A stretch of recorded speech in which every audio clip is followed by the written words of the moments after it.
بسم الله الرحمن الرحيم الحمد لله رب العالمين والصلاة والسلام على نبينا محمد وعلى آله وصحبه أجمعين أما بعد. Mes chers frères et sœurs, nous sommes entourés de dangers à chaque moment, à chaque instant. Chaque être humain sur la surface de la terre souhaite être épargné dans sa famille, dans sa santé, dans son honneur. Le Nabi alayhi salatu wassalam nous a inculqué beaucoup de paroles bénéfiques à travers lesquelles le musulman cherche la protection. La protection de qui? La protection du Créateur des cieux et de la terre. La protection de notre Créateur, subhanahu wa ta'ala.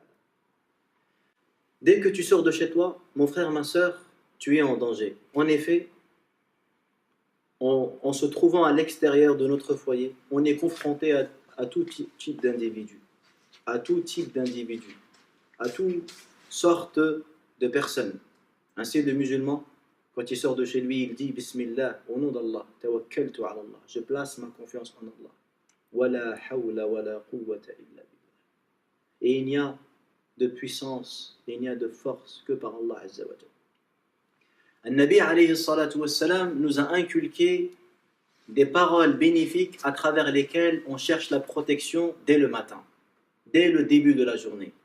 L'imam Abu Daoud et Tirmidhi rapportent d'après Uthman ibn Affan que le Nabi sallallahu alayhi wa sallam a dit Ma min abdin yaqulu fi sabahi kulli yawmin wa masa'i kulli layla. Il n'y a pas un serviteur qui dit tous les matins et tous les soirs Bismillahi alladhi la yadurru ma'a ismihi shay'un fil ardi wala fis sama wa huwa as-sami'ul alim.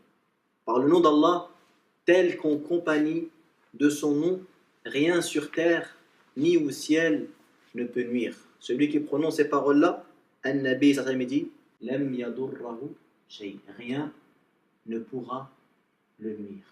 Allahu Akbar. L'imam al-Qurtubi rahimahullah ta'ala, un grand savant parmi les savants de Maliki, a dit Hada khabarun sahih. C'est une information vraie. Wa qawlun sadiq. Et des dires véridiques.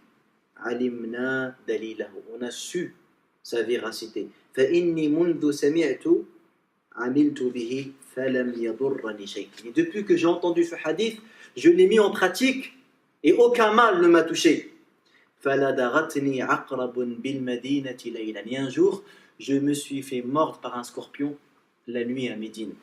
فتفكرت. Je me suis mis à réfléchir. فإذا أنا قد نسيت أن أتعوذ بتلك الكلمات. Et j'ai réfléchi et je me suis rendu compte que cette nuit-là, j'avais oublié de formuler ces invocations.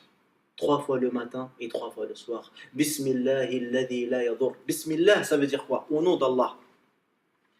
Et là, il y a une information intéressante à prononcer. Quand je dis Bismillah, il y a toujours un verbe qui est sous-entendu après. Et le verbe qui est sous-entendu après Bismillah correspond à la situation auquel tu t'engages.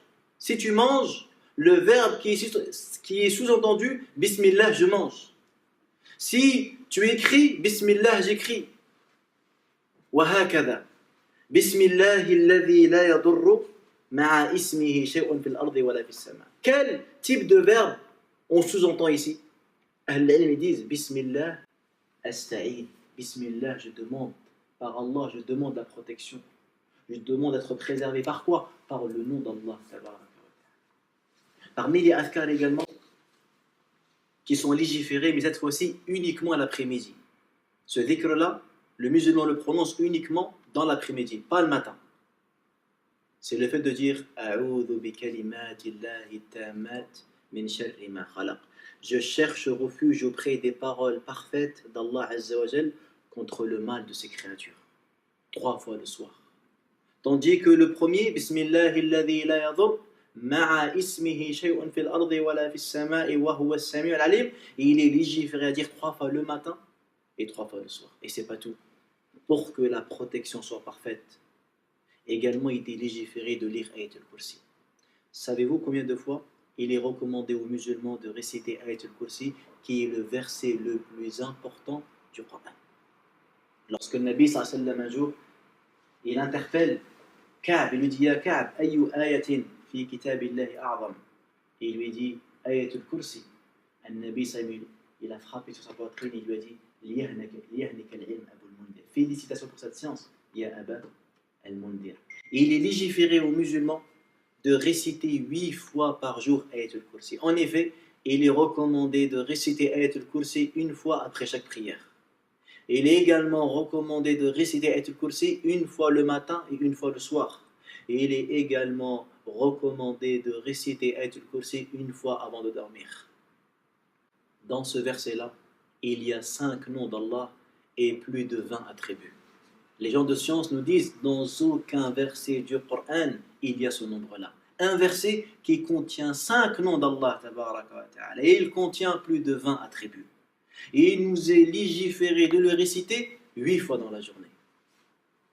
Également, le musulman se protège par la récitation de l'mu'awwidat, les protectrices.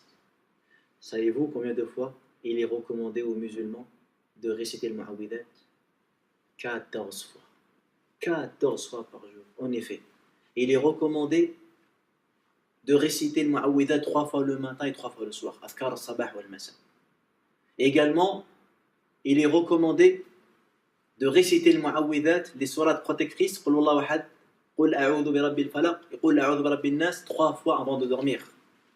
Et dans le hadith, il est même évoqué que le musulman récite ces sourates dans sa main, puis il essuie avec tout son corps.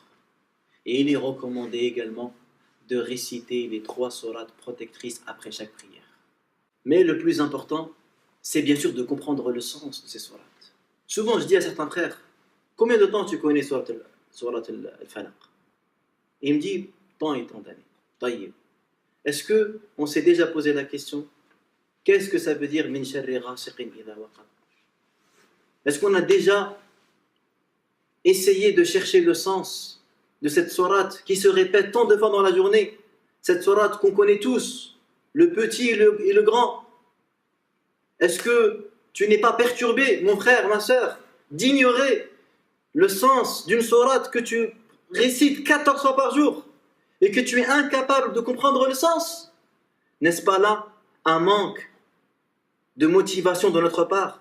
N'est-ce pas là une négligence que d'ignorer une sourate si courte, si importante et qui se répète tant de fois dans la journée? Surtout que nous sommes dans une époque où beaucoup de musulmans se plaignent. Ils se plaignent du mal, ils se plaignent du malheur, ils se plaignent des soucis, ils se plaignent du chagrin, ils se plaignent de l'injustice des uns et des autres. N'est-ce pas là un moyen efficace pour nous pendant ce mois béni que d'apprendre des mots et de les comprendre, de les pratiquer dans notre quotidien, d'être animé, de vivre avec ces mots-là, de vivre avec ces versets? Al-Nabi alayhi salatu wassalam, à chaque fois, lorsque ses petits-enfants, Al-Hassan et Al-Hussein, voulaient sortir, il leur faisait la ruqya. Il leur disait U'idhukuma bi kalimatillahi tamma min kulli shaytanin wa hamma wa min kulli aynin lamma. Mais dès qu'Allah tabaraka wa ta'ala lui a révélé les sourates protectrices, il n'a plus utilisé ces mots et il a pratiqué la récitation de l'mu'awwidat pour lui et pour ses petits-enfants. Laqad kana lakum fi rasulillahi uswatun hasana. Vous avez dans la personne de Mohammed, du prophète, sallam, un meilleur exemple.